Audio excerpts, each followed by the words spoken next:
آل سيدنا محمد كما صليت على إبراهيم وعلى آل إبراهيم في العالمين إنك حميد مجيد. قال الله تبارك وتعالى في كلامه المجيد: أعوذ بالله من الشيطان الرجيم. بسم الله الرحمن الرحيم. وما قدر الله حق قدره إذ قالوا ما أنزل الله على بشر من شيء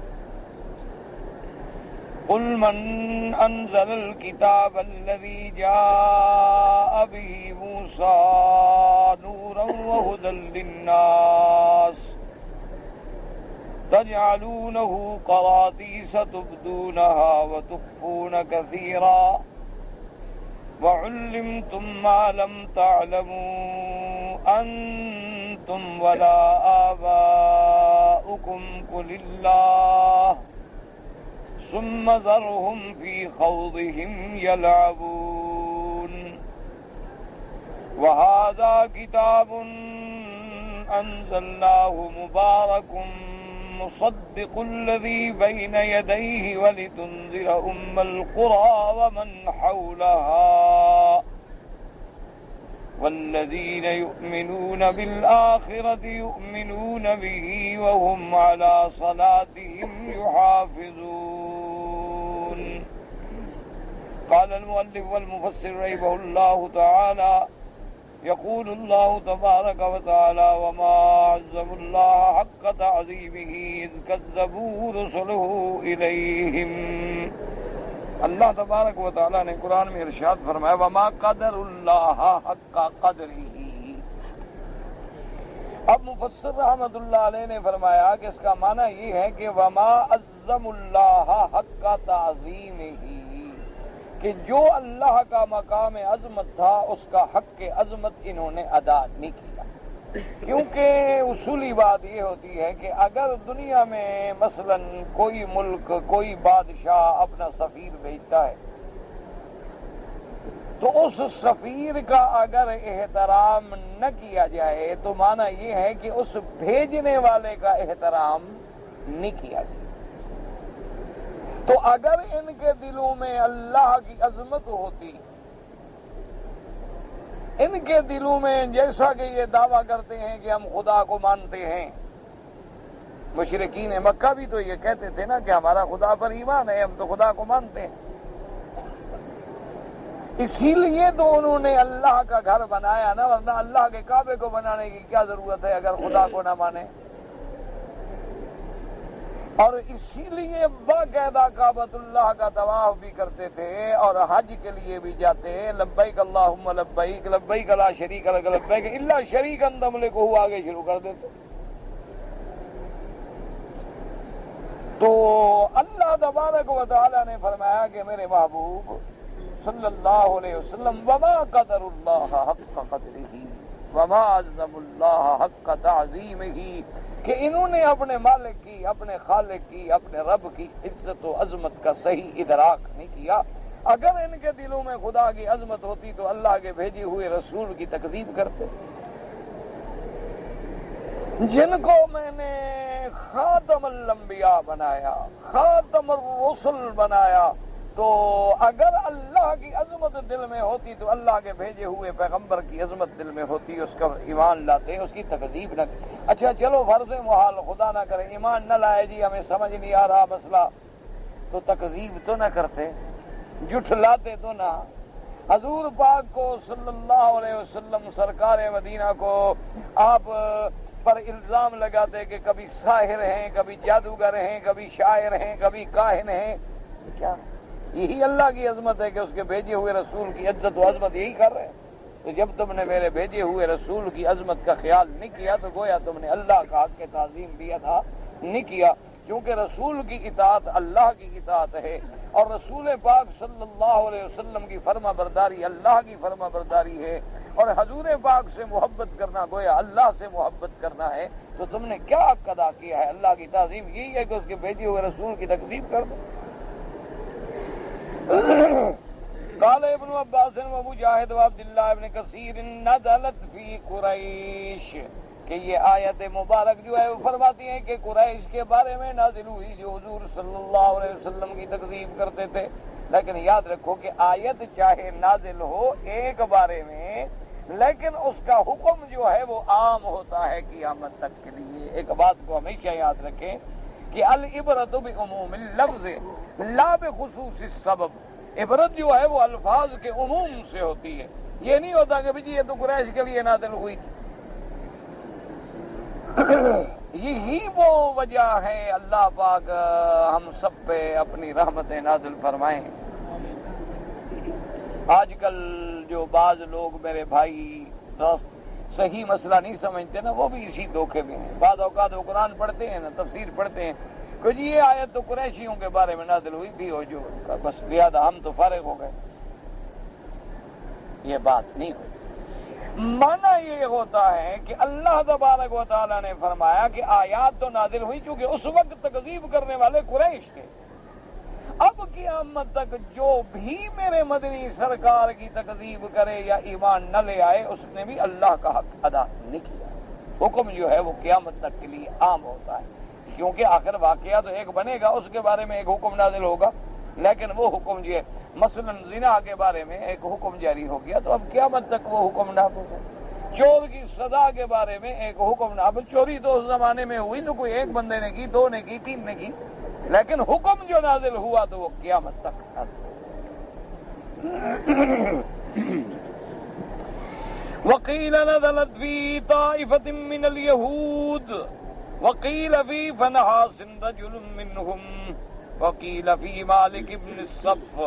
بعض علماء فرماتی ہیں کہ یہ قریش کے بارے میں نازل ہوئی، اور بعض علماء نے فرمایا کہ نہیں، یہودیوں کی ایک جماعت نے بھی یہ کہا تھا نعوذ باللہ کہ اللہ تبارک و تعالیٰ نے کسی بشر پہ وحی نہیں بھیجی۔ اور بعض علماء نے لکھا کہ ان یہودیوں میں ایک آدمی تھا جس کا نام تھا فنحاس، بعض نے کہا ان میں ایک آدمی تھا جس کا نام تھا مالک ابن صف۔ یاد رکھیں یہ تعارض نہیں ہوتا، قریش نے بھی کہا، یہودیوں نے بھی کہا، یہودیوں میں سے فنحاس نے بھی کہا اور مالک ابن صف نے بھی کہا۔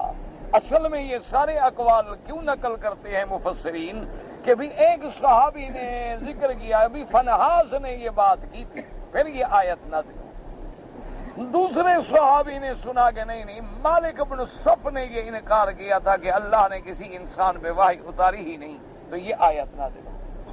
اور جو صحابہ مکہ مکرمہ میں تھے انہوں نے قریش کی زبان سے سنا کہ قریش انکار کرتے ہیں، وہ کہتے ہیں نہیں ہم نہیں مانتے کہ آپ اللہ کے نبی ہیں، کیونکہ اگر اللہ نے نبی بھیجنا تھا تو آسمان سے فرشتے کو بھیج دیتے، اور اللہ نے اگر نبی بھیجنا تھا تو مکے اور طائف کے کسی بڑے آدمی کو نبی بنا دیتے۔ تو اللہ تبارک و تعالیٰ نے ان کے رد میں یہ آیات نازل فرمائیں کہ وما قدر اللہ حق قدرہ اذ قالوا ما انزل اللہ علی بشر من شیء۔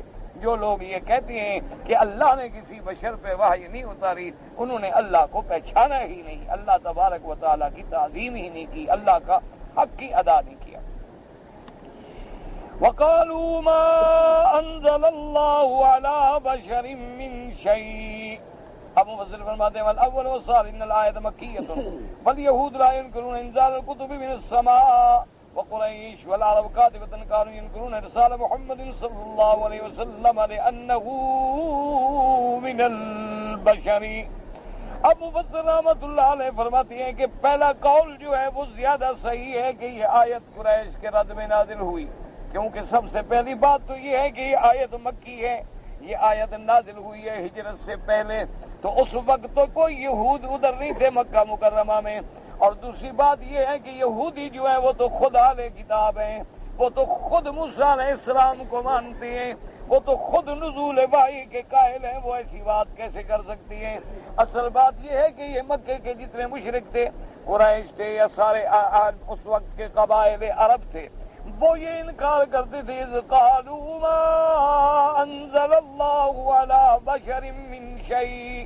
وہ یہ انکار کرتے تھے کہ اللہ پاک نے کسی بشر کو نبی نہیں بنایا، کہ بشر جو ہے وہ نبی نہیں بن سکتا۔ اس لیے قریش مکہ میرے مدنی پاک صلی اللہ علیہ وسلم کی بشریت کے تو قائل تھے لیکن نبوت کے منکر تھے، وہ کہتے تھے کہ حضور تو بشر ہے۔ کانا یاکلان الطعام جیسے عیسیٰ ابن مریم اور سب کھانا کھاتے ہیں، وہ بھی مکے والے کہتے ہیں جی اب کیسے مان لیں؟ محمد پاک جو ہیں ابن عبداللہ ہیں، ہمارے سامنے آپ کی ولادت ہوئی ہے اور ہمارے سامنے آپ کا بچپن گزرا ہے، شباب گزرا ہے، تو آپ تو بشر ہیں۔ تو اللہ نے اگر رسول بھیجنا تھا تو کوئی نوری فرشتہ بھیجتے، کوئی آسمان سے ملک بھیجتے، بشر کو کیسے نبی بنایا؟ بشر جو ہے وہ نبی نہیں بن سکتا۔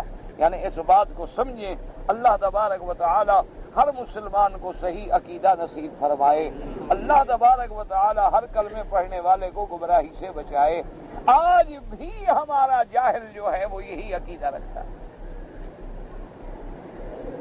فرق کیا ہے کہ قریش مکہ، صنادید کفار قریش، ابو جہل اور عتبہ، عتیبہ، شیبہ، ربیعہ، ولید بن المغیرہ، بڑے بڑے جو کفر کے ستون تھے وہ یہ کہتے تھے کہ محمد پاک بشر ہیں لیکن نبی نہیں ہے۔ بات کو سمجھو، وہ بشریت کے قائل تھے لیکن نبوت کے منکر۔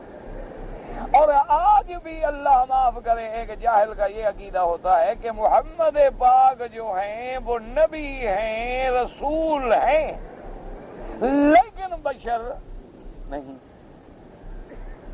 اب اس فلسفے کو آپ سمجھیں، اس گتھی کو آپ سلجھائیں کہ دونوں میں فرق کیا ہے۔ یعنی وہ کہتے ہیں کہ مکے والے کافر کہتے تھے کہ حضور بشر تو ہیں لیکن نبی نہیں ہے، کیونکہ بشر نبی نہیں بن سکتا۔ ہمارا جاہل یہ کہتا ہے کہ نا نبی تو ہیں، رسول ہیں، سب کے سردار ہیں لیکن بشر نہیں ہے، کیونکہ نبی بشر نہیں بن سکتا، نور ہوتا ہے۔ اب دونوں میں فرق خود سوچتے رہیں گھر میں بیٹھ کے کہ کیا فرق ہے۔ اب دوسری بات کو دیکھیں، اس کی وجہ کیا ہے کہ چونکہ قریش مکہ کے سامنے میرے محبوب کی ولادت ہے، حتیٰ کہ ابھی لہب بھی مبارکیں دے رہا ہے، خوش ہو رہا ہے، اپنی بانی آزاد کر رہا ہے کیونکہ رشتہ داری ہے۔ پھر حضور کو عبد المطلب اپنے ہاتھوں سے بی بی حلیمہ سعدیہ کے سپرد کر رہے ہیں دودھ پلانے کے لیے۔ حضور جا رہے ہیں، واپس آ رہے ہیں، پھر بنو سعد میں جا رہے ہیں، پھر واپس آ رہے ہیں۔ یہ سارا دور جو ہے میرے مدنی سرکار کے پیدا ہونے سے لے کر نبوت تک سب ان کے سامنے ہے، ان کے آگے کوئی بات چھپی ہوئی نہیں ہے۔ بلکہ ایک دفعہ حضور پاک دیر ہو گئی تو ابی طالب بڑے پریشان تھے کہ حضور پاک نہیں پہنچے، تو ابو جہل خود حضور کو اپنی اونٹنی پہ بٹھا کے لے آیا اور آگے کہا کہ حضور تو بہت دور سے میں نے ان کو آپ لایا ہوں تاکہ آپ پریشان نہ ہو جائیں۔ تو ان کے سامنے ولادت کا پورا منظر ہے، شباب کا پورا منظر ہے، بچپن کا پورا منظر ہے، پھر حضور کی تجارت ہے، شام کی طرف جانا ہے، واپس آنا ہے، بی بی خدیجہ سے نکاح ہے، ابو طالب خود خطبہ نکاح پڑھ کے نکاح پڑھا رہا ہے۔ یہ ساری زندگی سامنے تھی، بشریت کا انکار تو وہ کر نہیں سکتے تھے۔ اس لیے انہوں نے کہا کہ حضور بشر ہیں لیکن نبی نہیں۔ اور ہمارے لوگوں نے تو حضور پاک کے بارے میں کتابوں میں آپ کے معجزات پڑھے، آپ کی شان، آپ کی سیرت، اپنے آنکھوں سے تو زیارت نہیں کی، تو ان کے دماغوں میں بھی یہ بات ڈال دی گئی کہ جی حضور نبی ہیں، رسول ہیں، امام الانبیاء ہیں، سید الاولین ہیں لیکن بشر نہیں ہے۔ کیوں بھائی؟ انہوں نے کہا جی بشر تو نبی بن نہیں سکتا، نبی اگر اللہ بھیجے تو آپ تو نور ہیں بھائی آپ کا۔ انہوں نے کہا جی نہیں بس آپ سمجھتے نہیں ہیں، حضور پاک جو ہے نور ہے، تو خود حدیث میں آتا ہے اللہ فرماتے ہیں کہ میں نے سب سے پہلے آپ کا نور پیدا کیا، حضور نور ہے۔ تو اب آپ خود اندازہ کریں، اللہ معاف کرے، یعنی کفار و مشرکین، کفار قریش کے عقیدے میں اور ہمارے جاہل کے عقیدے میں کیا فرق ہے۔ اور دوسری بدقسمتی دیکھو، ان کو ضد تھی، ان کو محبت ہے۔ یعنی کفارہ قریش جو تھے وہ تو دشمنی میں مبتلا تھے نا، وہ دشمنی میں نبوت کا انکار کر گئے، یہ محبت میں آ کے بشریت کا انکار کر گئے، لیکن نتیجہ یہ نکلا کہ دونوں پٹری سے اتر گئے۔ اللہ اور صحیح عقیدہ کیا ہے کہ میرا مدنی محمد مصطفیٰ آپ صرف بشر ہیں، سید البشر ہیں، سید ولد آدم ہیں، اور آپ جہاں سید البشر ہیں وہاں سید الانبیاء ہیں۔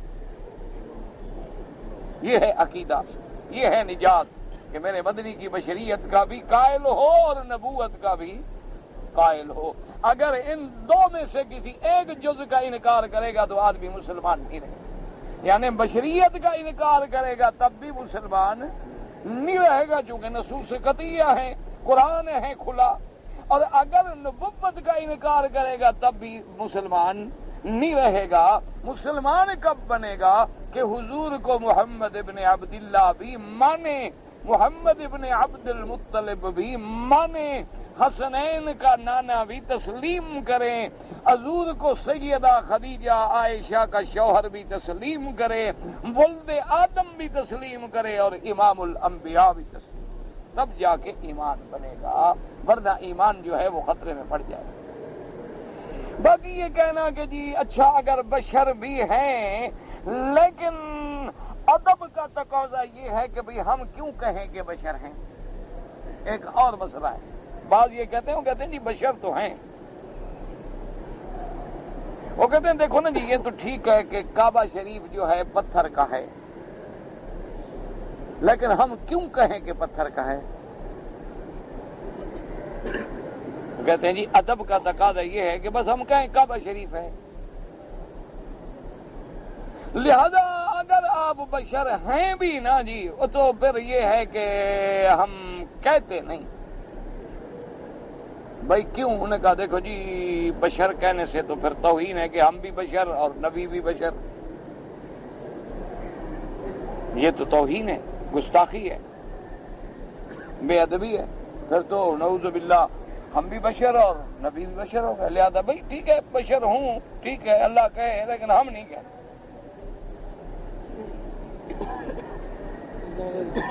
بات کو سمجھا کریں، اللہ پاک معاف فرمائے، انا للہ و انا الیہ۔ کیوں؟ مقصد محبت ہے، بیچارے محبت میں ٹھوکر کھا رہے۔ پہلی بات تو یہ سمجھیں کہ کیا لفظ بشر کا اطلاق اگر اللہ کے پیغمبر پہ کیا جائے یہ بے ادبی ہے یا بے ادبی نہیں ہے؟ پہلے تو یہ بات سمجھیں۔ اگر انبیاء کو بشر کہنا بے ادبی ہے، توہین ہے، گستاخی ہے، تو پھر اللہ نے جو فرمایا ہے تو نعوذ باللہ اپنے انبیاء کی اللہ نے بھی توہین کی ہے۔ سب سے پہلے اللہ نے آدم کے بارے میں فرمایا انی خالق بشرا من طین، سب سے پہلے میرے اللہ نے فرما دیا کہ فرشتے ملائکہ غور سے سن لو، میں ایک بشر پیدا کر رہا ہوں مٹی سے۔ فَإِذَا صَفَّيْتُهُ وَنَفَخْتُ فِيهِ مِن رُّوحِي فَقَعُوا لَهُ سَاجِدِينَ۔ اللہ نے فرمایا جب میں اس بشر میں روح پھونک دوں، اس کو میں زندہ کر دوں، تم تمام فرشتے اس کی تعظیم میں، اس کی عظمت میں اس کے آگے جھک جاؤ۔ اب آدم کی شان اللہ بیان کر رہے ہیں یا توہین کر رہے ہیں؟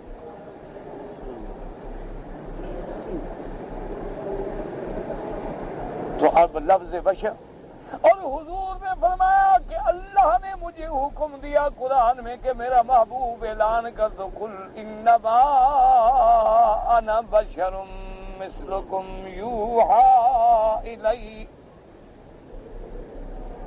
کہ میرا محبوب اعلان کر کے بتلا دو، اور انما یعنی حکم کل کہہ دیجیے، اور پھر حسر کا جملہ ہے کہ انما انا بشر مثلکم یوحی الی، میں بھی تمہاری طرح بشر ہوں، انسان ہوں، اللہ نے جیسے تمہیں ماں باپ سے پیدا کیا اسی طرح مجھے بھی عبداللہ اور آمنہ کے جوڑ سے پیدا فرمایا۔ لیکن یہ نہ سمجھنا کہ میں صرف بشر ہوں، نہ یوحا الی، اور اللہ نے مجھ پہ وحی بھیجی، مجھے نبوت اور رسالت کے لیے چن لیا ہے، مجھے نبوت اور رسالت کا تاج پہنا دیا ہے۔ اب ساری دنیا کے بشر بھی میرا مقابلہ شان میں، عظمت میں نہیں کر سکتے۔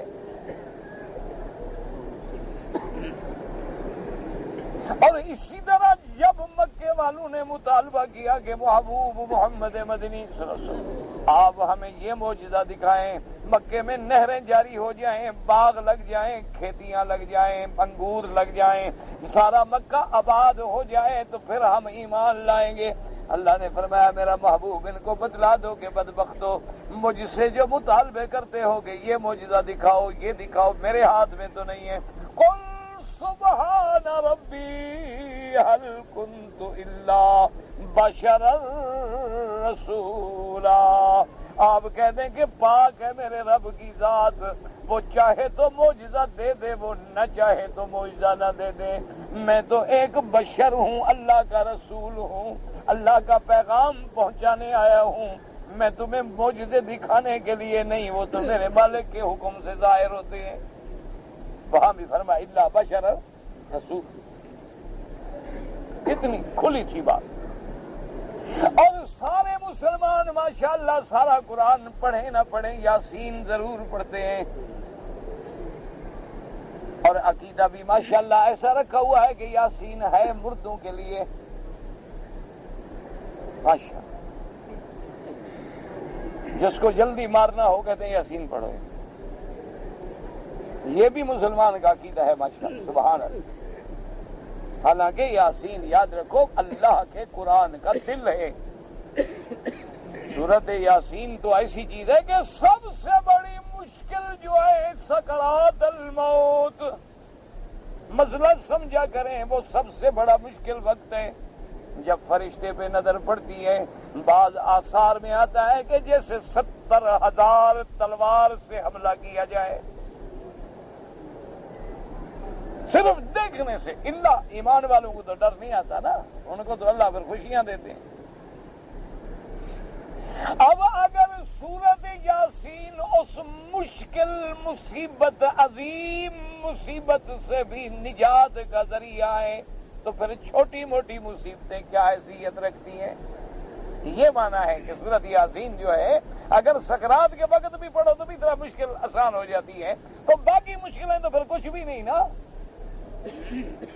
باقی چھوٹی موٹی بیماریاں تکلیفیں پھر وہ کیا ہے، وہ تو کچھ بھی نہیں۔ پڑھو اور دیکھو شان قرآن کی، اور سارے مسلمان الحمدللہ پڑھتے ہیں، لیکن اللہ فرماتے ہیں کہ ارسلنا الیہم اثنین فعززناہما بثالث فقالوا انا الیکم مرسلون۔ جب اللہ نے پہلے 2 نبی بھیجے، پھر تیسرا پیغمبر بھیجا، انہوں نے آ کے ان کو دعوت دی تو قوم نے کیا کہا؟ قالوا ما انتم الا بشر مثلنا وما انزل الرحمن من شيء ان انتم الا تكذبون۔ قوم نے کیا کہا؟ انہوں نے کہا جی کمال ہے، آپ کو رسول مان لیں، آپ تو بشر ہیں، بشر نبی کیسے بن سکتا ہے؟ اچھا آپ نبیوں نے کیا جواب دیا؟ یہ نہیں کہا کہ بھائی ہم نور ہیں، قالوا ربنا يعلم انا الیکم لمرسلون وما علینا الا البلاغ المبین۔ ہمارا رب جانتا ہے ہم اس کے رسول ہیں، اس کے بھیجے ہوئے ہیں، تم نہیں مانتے تو نہ مانو، ہمارے ذمے تو بات پہنچانا ہے نہ مانو۔ اللہ اکبر۔ اب دیکھیں کیا وہ سب، لیکن کافروں کے دماغ میں خلل ہے کہ بشر رسول نہیں بن سکتے۔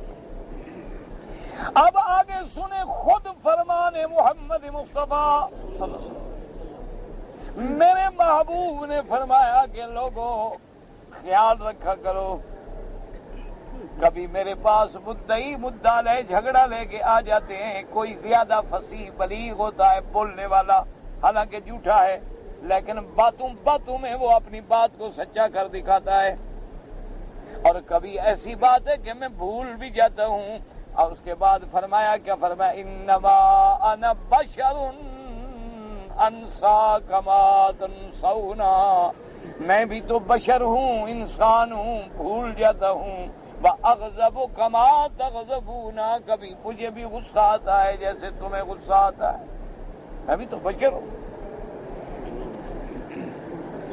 سیدہ عائشہ صدیقہ رضی اللہ تعالی عنہا،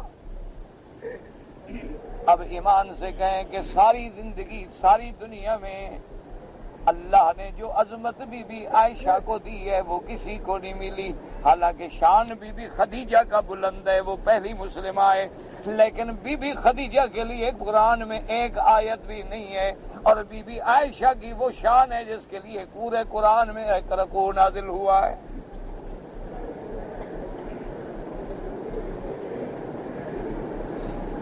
اللہ پتہ ہے وجہ کیا ہے؟ اللہ کے ہر کام میں حکمتیں ہیں نا۔ میرا رب جانتا تھا کہ ایک وقت آئے گا لوگ عائشہ کے دشمن ہوں گے، خدیجہ کے دشمن ہوں گے ہی نہیں، ان کے لیے کیا ضرورت ہے صفائی دینے کی جس کا دشمن ہی کوئی نہیں۔ بی بی خدیجہ کو تو سب مانیں گے، اپنے بھی پرائے بھی، کیونکہ وہ تو بی بی فاطمہ کی اماں ہے، اس کا انکار تو کوئی نہیں کرتا۔ اصل دشمنی چونکہ سیدہ عائشہ سے ہے کہ وہ ابو بکر کی بیٹی ہے، ورنہ عائشہ کا کیا قصور ہے؟ بی بی عائشہ کا کیا گناہ ہے، کیا قصور ہے؟ یہ ہے نا کہ ابو بکر کی بیٹی، ابو بکر کو جو نہ مانے تو پھر عائشہ کو کیسے مانے؟ اب بی بی عائشہ فرماتی ہے جب صحابہ نے پوچھا کہ حضور گھر میں آتے ہیں تو کیا عمل فرماتی ہیں، بی بی عائشہ نے فرمایا کمال کرتے ہو، انہو بشر من البشری، حضور بھی تو بشر ہیں، حضور بھی تو انسان ہیں، گھر میں آتی ہیں کبھی ہمارے کام میں مدد بھی کر دیتی ہیں، کبھی ہم کھانا پکائیں تو مدد کر دیتی ہیں، کبھی اپنا کپڑا خود سی دیتی ہیں، کبھی اپنے جوتے کی مرمت بھی خود کر لیتی ہیں، بشرن۔ تو اب اتنی محبوبہ جو ہے وہ بھی حضور کو بشر کہہ کے توہین کر رہی ہے۔ ایک جہالت ہے دماغوں میں بیٹھ گیا، یاد رکھو اللہ سے ہدایت کی دعا مانگا کرو، اللہ سے دعا مانگا کرو کہ اصل مصیبت یہ ہے کہ بعض لوگ محبت میں آ کر بھی بھٹکے ہوئے ہیں، حالانکہ مقصد ان بیچاروں کا محبت ہے، ان کے دلوں میں نعوذ باللہ کوئی بغض نہیں، محبتیں ہیں، لیکن محبت میں آ کر بھی پٹڑی سے اتر گئے، جیسے نصارہ اتر گئے کہ عیسیٰ خدا کا بیٹا، یہودی اتر گئے کہ عزیر خدا کا بیٹا ہے، ہمارے بھائی بھی اتر گئے، انہوں نے کہا کہ نہیں نہیں حضور بشر نہیں ہے، حضور نور ہیں۔ اچھا اب لوگوں نے کہا کہ بھی نور سے کیا مراد ہے، سورج والا، چاند والا؟ نہ انہوں نے کہا اللہ کے نور کا ٹکڑا ہے، یعنی اللہ نور ہے، ٹھیک ہے، اس نور کا ایک ٹکڑا جو ہے نا وہ محمد رسول اللہ۔ اچھا اب اللہ سے وہ ٹکڑا کٹ گیا ہے، جڑا ہوا ہے؟ پہلے تو خدا کے ٹکڑے کر کے مسلمان رہ گیا۔ جس آدمی کا یہ عقیدہ ہو کہ اللہ کے بھی ایک ٹکڑا زمین پہ آ گیا باقی اوپر رہ گیا، جو خدا کے بھی نعوذ باللہ ٹکڑے کر دے، وہ خدا کے بندے اللہ سے دعا کرو، سمجھو۔ اب دیکھو قرآن کیا کہہ رہا ہے، اللہ کے قرآن کو پڑھا کرو۔ اور ایک بات یاد رکھو، آج کل دنیا میں نہ کوئی پیر بچا ہے الا قلیل، کوئی ہوگا جو ہماری بدقسمتی ہے ہمیں تو کوئی نہیں ملا، سچی بات ہے، میں سمجھتا ہوں ہماری بدقسمتی ہے، اور کیا ہے، اگر ہم خوش قسمت ہوتے ہمیں بھی کوئی اللہ والا مل جاتا۔ آج کل اگر ہدایت پکڑنی ہے نا بس اللہ کے حرمین سے تعلق رکھو، نماز سے تعلق رکھو اور قرآن میں ڈوب جاؤ، بس قرآن پڑھو، اگر ترجمہ نہیں آتا تلاوت کرو، اگر تلاوت بھی نہیں کر سکتے ہو کھول کے بیٹھے رہو، زیارت کرو قرآن، اس کے دیکھنے سے بھی اللہ کی رحمتیں نازل ہو جاتی، جیسے کعبۃ اللہ پہ نظر پڑے تو اللہ کی رحمت نازل ہوتی ہے، اپنے والدین کے چہرے پر محبت سے نظر ڈالو تو اللہ کی رحمت نازل ہوتی ہے، اسی طرح قرآن میں بھی نظر ڈالو تو اللہ کی رحمت نازل ہوتی ہے۔ پہلے تو تھے نا جی بڑے بڑے علماء، بڑے بڑے مشائخ، اولیاء اللہ، بندہ ان کی صحبت میں جاتا تھا، بگڑا تگڑا وہ توجہ کرتے، ہدایت کرتے، محنت کرتے، بندہ ٹھیک ہو جاتا۔ اب وہ مسئلے ختم ہو گئے، اجڑ گئی وہ جگہیں اجڑ گئی۔ اب تو زاغوں کے تصرف میں عقابوں کے نشیمن۔ کہاں حضرت علی ہجویری اور کہاں موجودہ مجاور؟ ہاں خود غور کرو،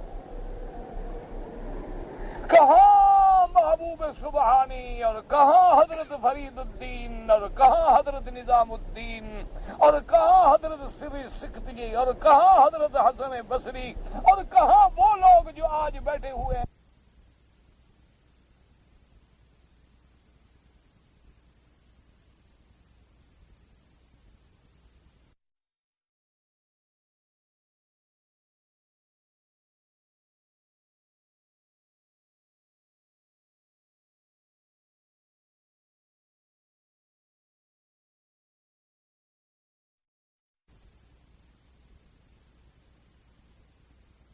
میں غور کرو، یہ ان کا کوئی جوڑ بھی ہے ان سے؟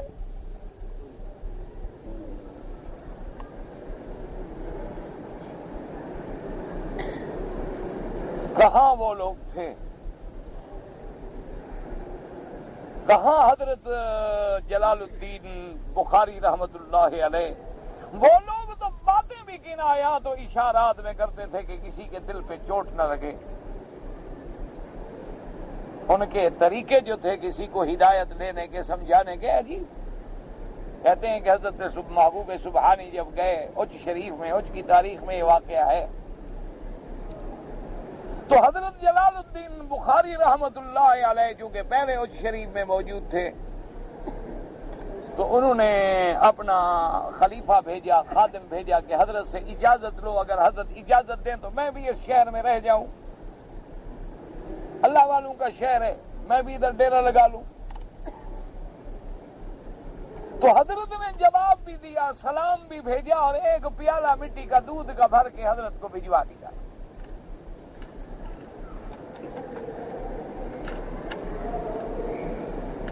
حضرت کے پاس جب وہ خلیفہ آپ کا خادم پیالہ دودھ کا لے کے آیا تو حضرت نے تھوڑا سا نوش فرما لیا، چونکہ دودھ واپس کرنا جو ہے وہ سنت کے خلاف ہے، اور اس کے بعد ایک ساتھ پھول پڑا تھا، اس کی ایک پتی اٹھا کے اس کے اوپر رکھ کے پھر حضرت کو بھیج دیا۔ پھر اس کے بعد کوئی بات نہ ہوئی۔ اب جناب خلیفے اور مجاور جو تھے وہ تو کچھ نہ سمجھے، انہوں نے کہا حضرت یہ کیا آپ نے، انہوں نے دودھ بھیج دیا، آپ نے تھوڑا سا پی لیا، پھر ایک پتی گلاب کی رکھ دی، پھر دودھ واپس بھیج دیا۔ انہوں نے فرمایا حضرت نے اشارہ کیا تھا کہ یہ جگہ پہلے اللہ والوں سے پر ہے، کوئی اور جگہ دیکھ لو، یہ پیالہ بھرا ہوا ہے۔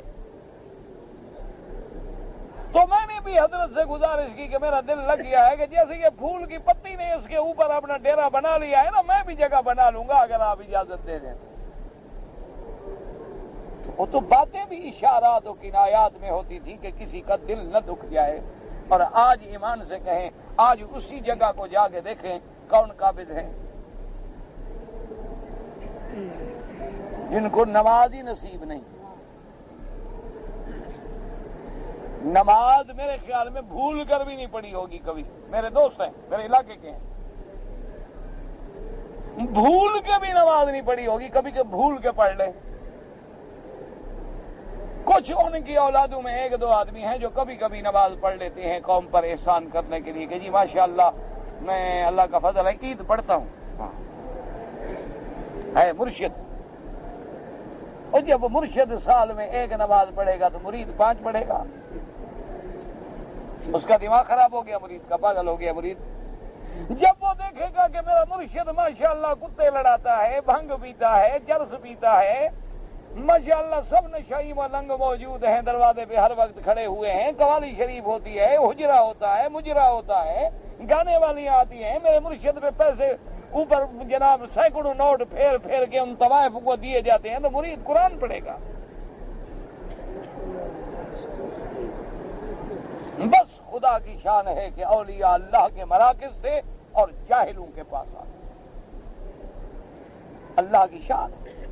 شیطان بڑا ملعون ہے نا، اس لیے علماء نے لکھا ہے کہ یہ ملعون ایسا ہے بدبخت کہ جب تک اللہ والے زندہ رہیں پھر بھی نہیں چھوڑتا، اگر وہ فوت ہو جائیں پھر بھی ان کے روح کو آرام نہیں پہنچانے دیتا، پھر ان کی قبروں پہ شرک کرواتا ہے کہ زندگی میں بھی جلتے رہیں، مرنے کے بعد بھی جلتے رہیں، کہ دیکھو کیسے قبروں پہ شرک کروا رہا ہوں کہ نہیں کروا رہا۔ تم تو ساری زندگی توحید بیان کرتے رہے نا میرے مرشد، میں نے تمہیں داتا بنا دیا ہے، خدا چھٹی۔ انا للہ و انا الیہ راجعون۔ بس دعا کرو کہ اللہ پاک ہمارے حال پہ رحم کرے۔ اب دیکھیں قرآن کیا کہتا ہے کہ وہ کہتے ہیں کہ قریش العرب والعرب قاطبۃ، تمام قریشی جو کفار تھے اور عرب تھے، کانو سب کے سب جو تھے کیا کرتے تھے، ینکرون ارسال محمد صلی اللہ علیہ وسلم، حضور کی رسالت کے منکر تھے۔ کیوں منکر تھے؟ لأنه من البشر، اس لیے منکر تھے کہ حضور تو بشر ہے اور بشر نبی نہیں بن سکتا۔ اس لیے قرآن نے دوسری جگہ فرمایا اکان للناس عجبا، اکان للناس عجبا ان اوحینا الى رجل منهم ان انذر الناس۔ اللہ فرماتا ہے میرے مدنی لوگوں کو پتہ نہیں کس بات کا تعجب ہے کہ میں نے انسان کو رسول کیوں بنایا، میں نے بشر کو رسول کیوں بنایا، ان کے ڈرانے کے لیے۔ عجیب بات ہے، یہ عجیب لوگ ہیں کہ بھئی اس بات میں انکار پڑے ہوئے ہیں کہ بھئی اللہ کا نبی جو ہے بشر نہیں ہو سکتا۔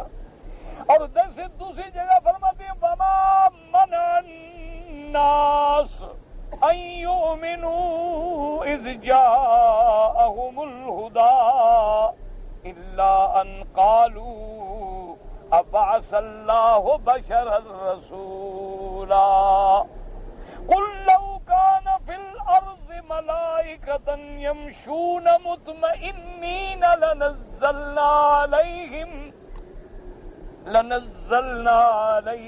من السماء ملكا رسولا۔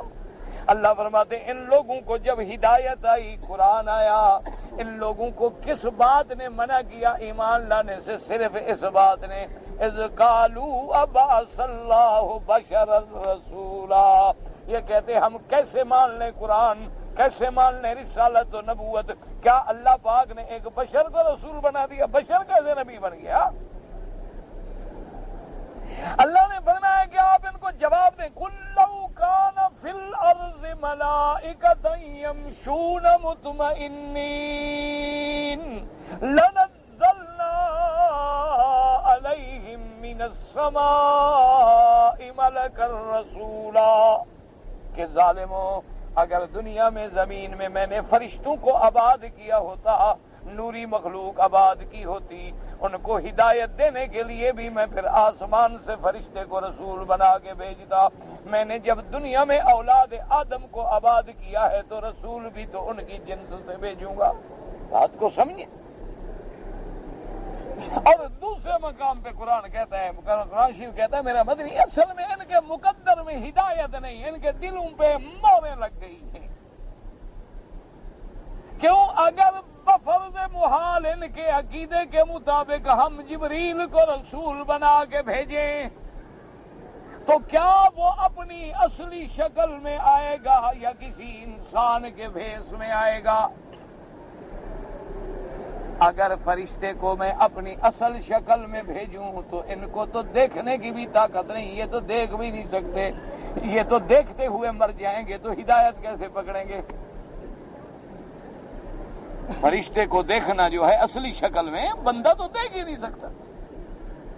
اور یاد رکھو تمام انبیاء اور رسولوں نے بھی جبریل کو اصلی شکل میں نہیں دیکھا، صرف میرے محبوب محمد رسول اللہ، صرف میرے محبوب نے دیکھا ہے اور کسی نے نہیں دیکھا۔ اور حضور نے 2 دفعہ دیکھا، ایک آسمانوں میں سدرۃ المنتہا پر اور ایک آپ مکے میں تھے۔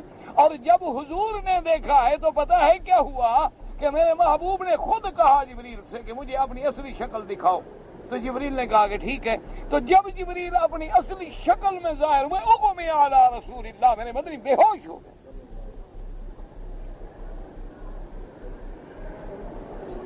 یعنی حضور صلی اللہ علیہ وسلم کھڑے تھے زمین پہ، حضور بے ہوشی میں گر گئے۔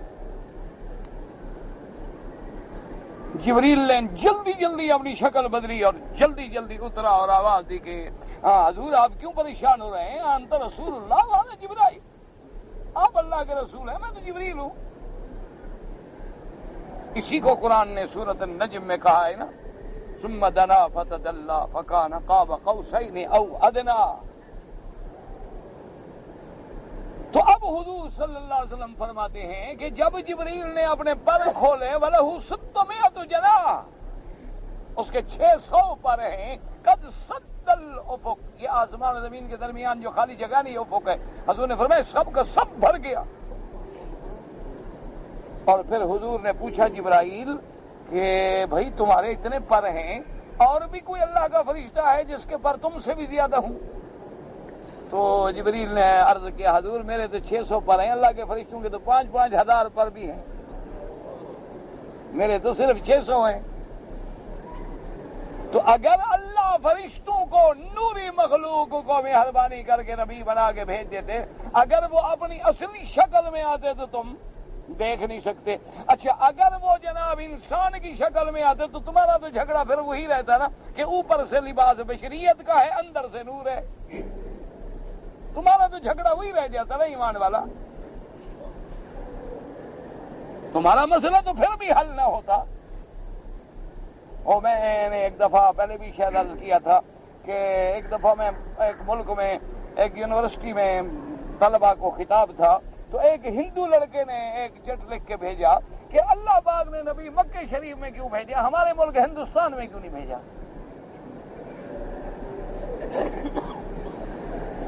ہندو لڑکا تھا بیچارہ، یونیورسٹی میں پڑھتا تھا، اس نے کہا کہ دیکھو جی اللہ نے جب محمد پاک پیدا کیا ہے اور تم کہتے ہو کہ محمد الرسول اللہ کی نبوت جو ہے وہ ساری کائنات کے لیے ہے، تو اس وقت جب حضور پیدا ہوئے تو مکے میں تو 5-10 ہزار کی آبادی بھی نہیں تھی، ہمارے ملک میں تو اس وقت بھی لاکھوں کی آبادی تھی، تو اللہ وہاں نبی بھیجتے جہاں لاکھوں لوگ مسلمان ہوتے اور دنیا میں پھیل جاتے، اس جگہ پیغمبر بھیجا جہاں چند 100 آدمی رہتے ہیں۔ یہ کیا وجہ ہو گئی؟ تو پھر میں نے اس کو سمجھایا، میں نے کہا کہ برخوردار کیونکہ تم بنیادی طور پہ بنیا ہو نا، بنیا ہر وقت حساب کتاب میں رہتا ہے، بنیا کا ہے نا پیسے کے معاملے میں بنیا بڑھتے، وہ مثال مشہور ہے نا کہ چمڑی دے دے گا دمڑی نہیں دے گا۔ ابھی دیکھا نا ساری دنیا سے جناب کہ ہم نے بڑا کمال کر دیا ہے، چندہ دو پیسہ دو پیسہ دو پیسہ دو، جہاں جہاں آؤ چندے کرو اکٹھے کرو، بڑا کمال کیا ہے کہ 1200 آدمی نے مار مار کے سور بنا دیا، اور 2 مہینے بکواس کرتے رہے جی ہم نے سب چوٹیاں خالی کرا لی ہیں، تو مجاہدین کہاں سے واپس جا رہے ہیں؟ تو تم نے خود خالی کرا لی تھی۔ لیکن کیا میں نے اس کو سمجھا، میں نے کہا برخوردار تمہاری بات اپنی جگہ ٹھیک ہے، اگر میرا اللہ میرے مدنی پاک کو آپ کے ملک میں یا ہمارے کسی اجمی ملک میں بھیج دیتے، جو لوگ پیر کو خدا بنا لیتے ہیں وہ تو میرے مدنی کو پہلے دن خدا بنا دیتے، اللہ کا کام تو ختم۔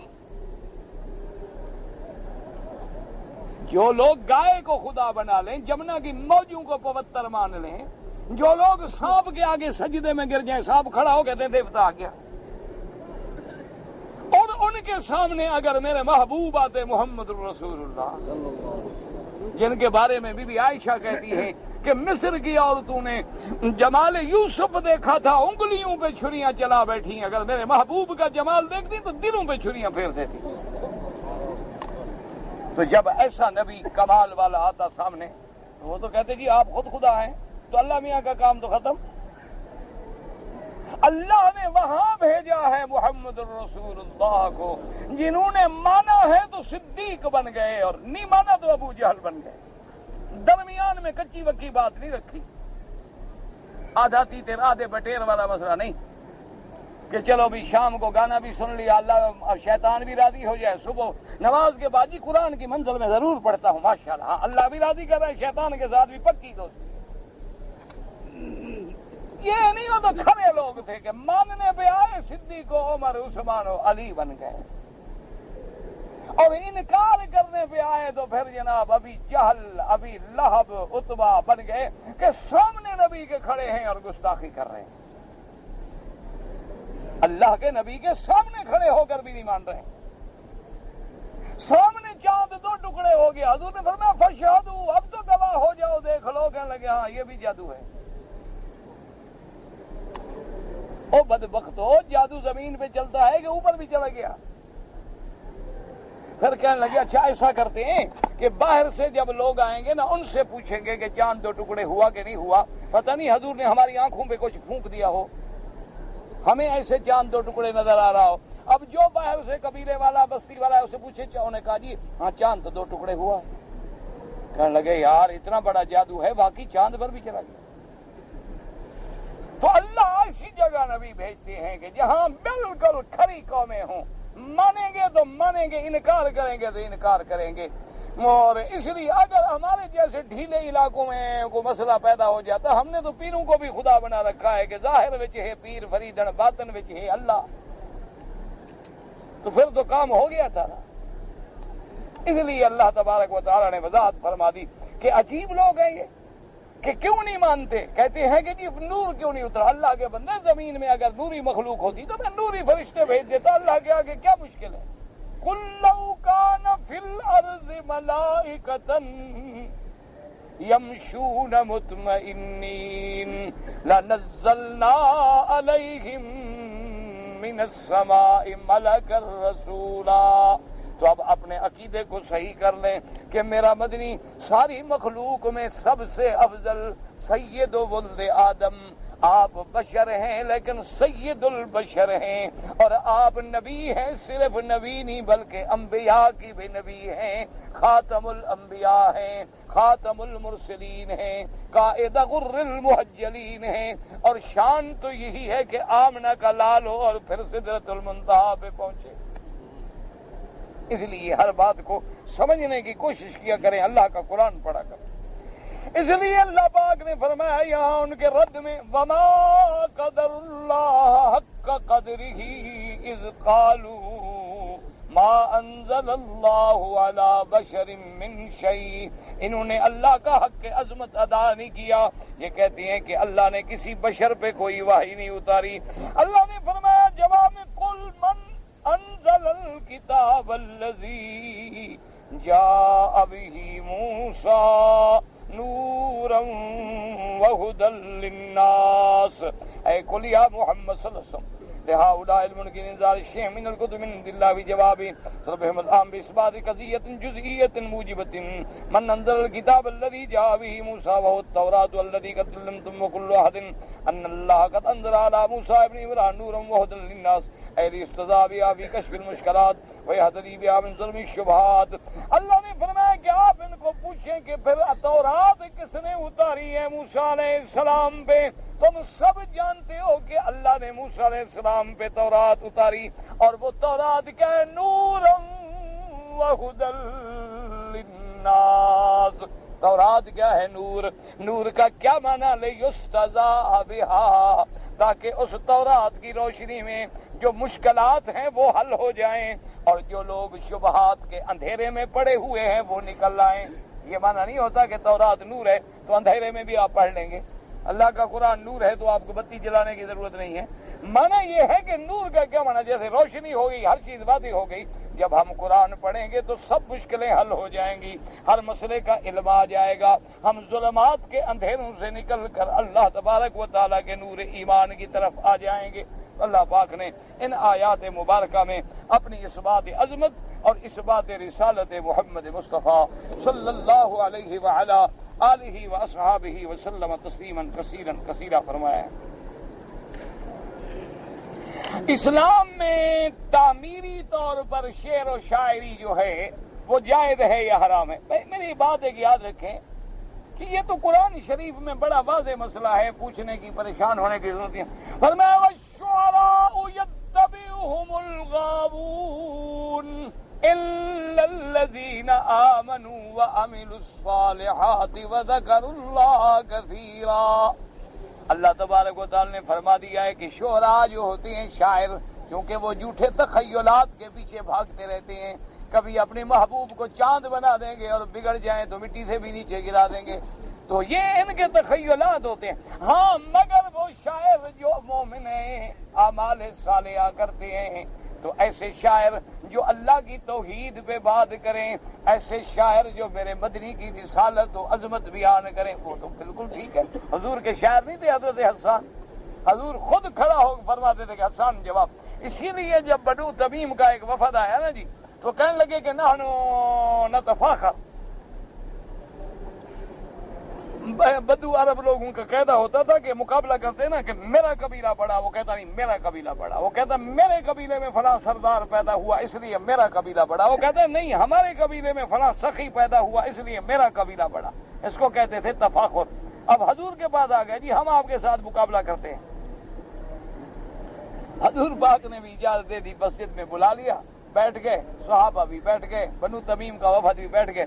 ایک وہ اپنا شاعر لے آئے تھے اور ایک اپنا بڑا خطیب لے آئے. اس خطیب نے تقریر شروع کی کہ بنو تمیم ایسے اور بنو تمیم ایسے اور بنو تمیم، اپنی قبیلے کی تعریف. جب اس نے تقریر ختم کی تو حضور نے فرمایا ثابت ابن قیس کھڑے ہو کر جواب دو. حضرت ثابت ابن قیس جب کھڑے ہوئے تو حضرت ثابت ابن قیس نے خطبہ پڑھا ماشاءاللہ. اور اس کے بعد خطبہ پڑھنے کے بعد انہوں نے کہا کہ تم کس بات پہ فخر کرتے ہو؟ فخر تو ہمیں کرنا ہے کہ نحن نفتخر برسول اللہ، کہ اللہ نے ہمیں محمد مدنی دیا ہے.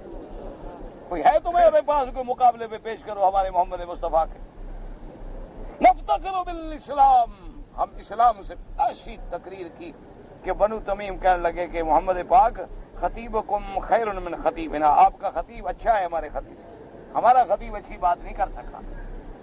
تو اچھا اب ہمارا شاعر شعر پڑے گا. تو اس کا شاعر کھڑا ہو گیا. حضور نے کہا حسان جواب دو. جب حسان نے جواب دیا تو کہنے لگے شاعر خیر من شاعر، آپ کا شاعر ہمارے شاعر سے اچھا ہے، لہذا اب ہمیں کلمہ پڑھا دے، ہم مان گئے بس. تو شاعر اگر دین کی بات کرے، اگر قوم کو بیدار کرے، قوم کو ابھارے، جہاد پہ لکھے، حضور کی سیرت پہ لکھے، صحابہ کی شان پہ لکھے، تو وہ شاعری تو منع نہیں ہے، وہ تو شاعری جائز ہے. لیکن اگر ایسی شاعری ہو جیسے آج کل ہوتی ہے کہ یا محبوب کی زلفوں کی بات ہے، یا مے خانے کی بات ہے، یا شراب کی بات ہے، یا کباب کی بات ہے، یا شباب کی بات ہے، تو ایسے شاعروں پر تو پھر اللہ کی لعنت ہی برستی رہتی ہے ہر وقت.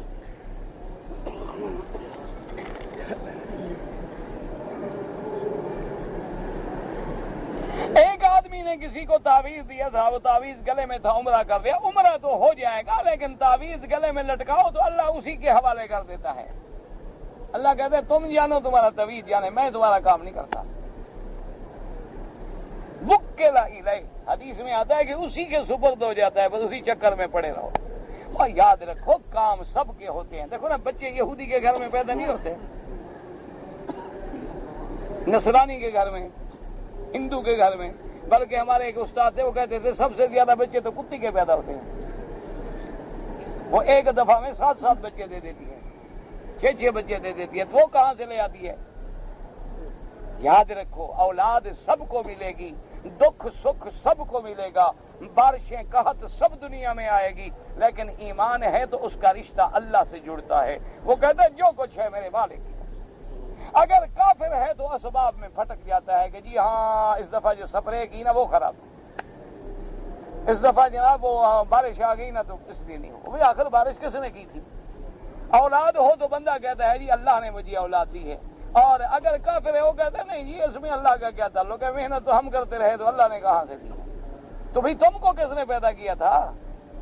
تو اس لیے سمجھو کام سب کے ہوتے رہتے ہیں، باقی تمہاری مرضی. تعویذوں کے پیچھے چلو، کوئی جنوں کے پیچھے بھاگو، موکلوں کے پیچھے، کام ہو جائے گا، لیکن اللہ پہ یقین کرو تو سب سے اچھی بات.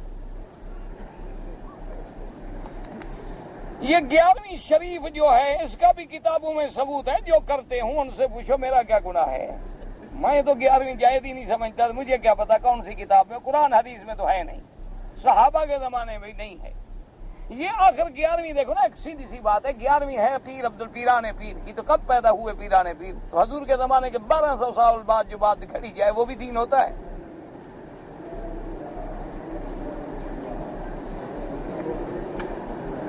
میں ریاض سے جہاز پر جدے آیا، میرے عمرے کا ارادہ تھا لیکن احرام نہیں باندھا.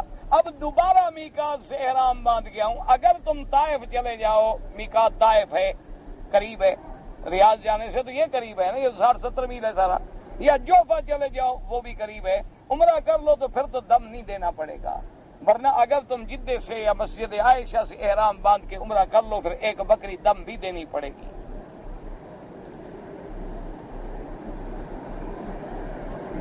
کشمیر کی آزادی کوئی انسان نہیں دلا سکتا، دعا کرو اللہ راضی ہو جائے، ایک دعا کرو اللہ راضی ہو جائے، ورنہ دشمن کے پنجے میں جب گردن جو ہے پنجے یہود میں ہو نا، وہاں سے نکلنے کے لیے ہماری آپ کی طاقتیں باتیں کچھ نہیں، بس یہی ہوتا ہے، یہ بھی ان کی قربانی ہے کہ ذرا مار کے یاد دلا دیتے ہیں کہ چلو تھوڑا جھٹکا ہو جائے، لوگوں کو پتہ لگ جائے کہ ابھی مسئلہ ہے، تو باقی حل جو ہے وہ میرے اللہ کے پاس ہے۔ دعا کریں اللہ وہاں کے مسلمانوں کی عزت کی حفاظت کرے، جان مال آبرو عزت کی حفاظت کرے، اور ان کشمیریوں کو مجاہدین کو جہاں اتنی طاقت دے دے کہ کفر خود بخود بن جائے، ورنہ ہمارے پلے میں کچھ نہیں۔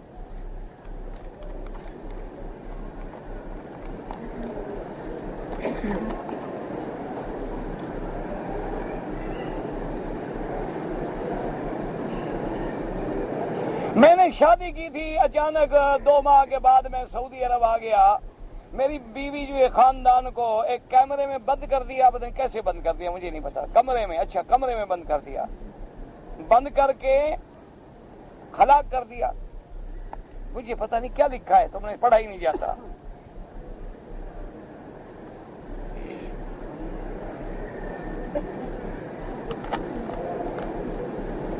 اگر بہرحال آپ کی بیوی ہلاک ہو گئی اور آپ کے ذمے اس کا حق المہر 65,000 روپیہ باقی ہے تو آپ ادا کریں گے، اس کے وارث تو ہوں گے نا، آخر ان کے وارثوں کو دے دیں، آپ زندگی میں دے دیتے تو اچھی بات، حق المہر تو آپ کے ذمے ہے، دینی ہے۔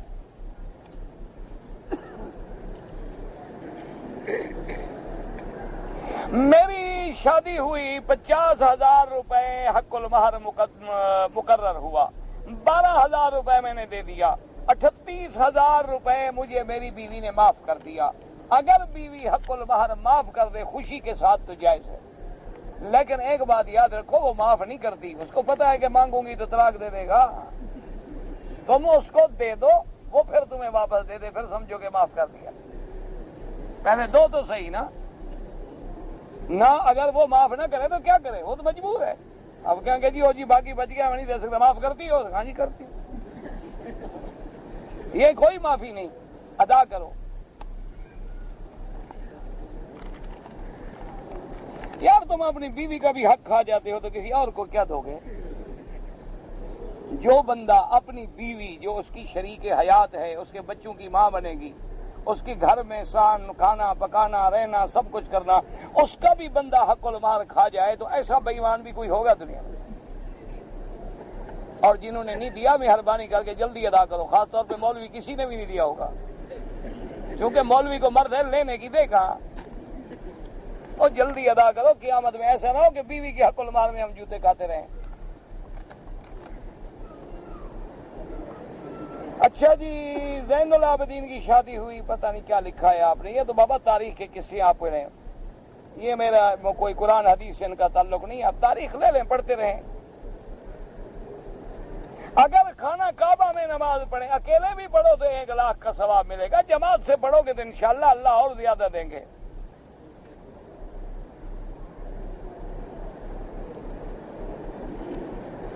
ہمارے گاؤں میں ایک پیر نے مریدوں کی لڑکی سے شادی کی ہے، ٹھیک ہے، اب اس بیوی سے 2 لڑکیاں ہیں، تو کوئی مرید بھی شادی کر سکتا ہے؟ تو پیر سے پوچھو کیوں نہیں کر سکتا، وہ اوپر سے اترا ہے، وہ کر سکتا ہے، تم نہیں کر سکتے، اچھی 1 وے ٹریفک ہے۔ ایک میرا دوست تھا، وہ آیا پیر گھر لے گیا، میں نے کہا پیر کو گھر لے گیا، پردہ شرطہ، انہوں نے کہا جی پیر ماں باپ ہے، ماں باپ سے بھی کو پردہ، میں نے کہا تم بھی کبھی ماں باپ کے گھر گئے ہو؟ تم جو اولاد ہو تو پھر تم بھی تو بیٹے ہو، تم سے بھی تو پردہ نہیں ہونا چاہیے۔ یہ اللہ کے بندے، سب شادی ہو سکتی ہے، سب سے ہو سکتی ہے۔